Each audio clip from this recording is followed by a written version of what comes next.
जय हिंद। मैं चंचल कुमार, आप देख रहे हैं मिशन भारती। कहने के लिए तो लड़कियां चांद पर गई, प्रधानमंत्री बनी, राष्ट्रपति बनी, ऐसे और कई तमाम उदाहरण आपने अपने कथाकथित बड़े लोगों से अवश्य सुना होगा।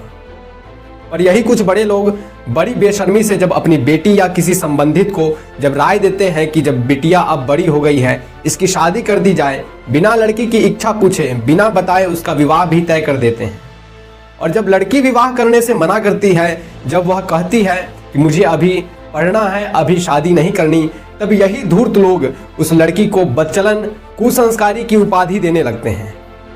कहने के लिए तो बाल विवाह 1929 में ही समाप्त हो गया, पर आज भी विश्व भर में राष्ट्रीय परिवार स्वास्थ्य सर्वेक्षण के अनुसार दुनिया के 60 मिलियन बाल विवाह में से 40% बाल विवाह भारत में ही होता है। भारत बाल विवाह की श्रेणी में सबसे अग्रणी स्थान पर है। आज के समय में मेरे देश की बहनें बेटियां पढ़ रही हैं और आगे बढ़ रही हैं, किंतु जो कन्या पढ़ाई करती हैं उनमें से 50% से अधिक ऐसी कन्या हैं जो अपनी पढ़ाई को कोई आयाम नहीं दे पाती हैं। कहने का मतलब है कि स्त्रियां आरंभिक पढ़ाई तो करती हैं, पर जब मौका आता है पढ़कर जीवन में कुछ करने का, तो उससे पहले ही लगभग 50 से 55% से अधिक महिलाओं का विवाह कर दिया जाता है।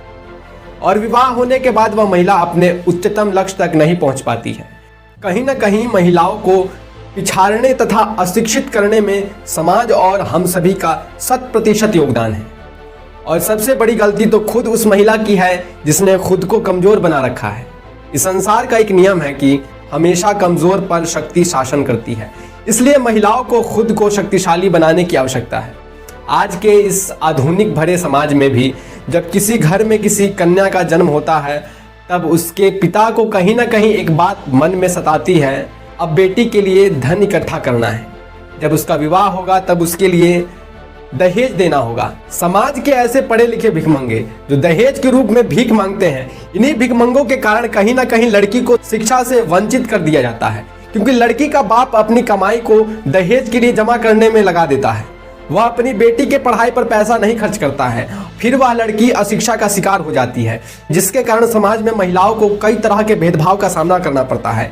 पुरुष समाज अपने आप को परमेश्वर की उपाधि देकर महिलाओं को नौकरानी तथा उपभोक्ता की वस्तु समझने लगता है, और भी तरह तरह की कई रूढ़िवादी परंपराएं महिलाओं के ऊपर पुरुष समाज थोप देता है। तो आज समाज को इस दहेज रूपी राक्षस को त्यागने की आवश्यकता है, जिससे बाप उस दहेज का पैसा अपनी बेटी की पढ़ाई पर खर्च कर सके, जिससे महिलाएं शिक्षित हो तथा उन्हें खुद सही और गलत का फर्क मालूम चले, उन्हें हर कार्य में पिता या पति की सहायता की आवश्यकता ना पड़े।